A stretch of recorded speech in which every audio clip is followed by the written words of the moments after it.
In today's video, I'll show you guys how to enable auto drive mode in Forza Horizon 6. On left side under the map, you can able to see Anna. Whatever key you see for Anna, you need to press the key. In my case, it's C. Once you press the C key, you can able to see enable auto drive. You need to press the 2 key and now press the M key to set a route for auto drive to begin and set a route you want to go.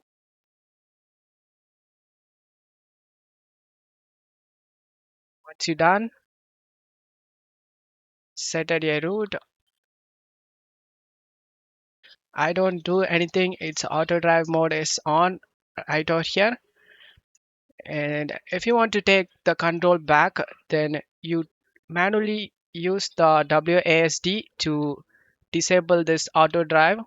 As you can see, auto drive disabled. And I hope this video helped you. If the video helped you, don't forget to leave a like and subscribe. Thank you.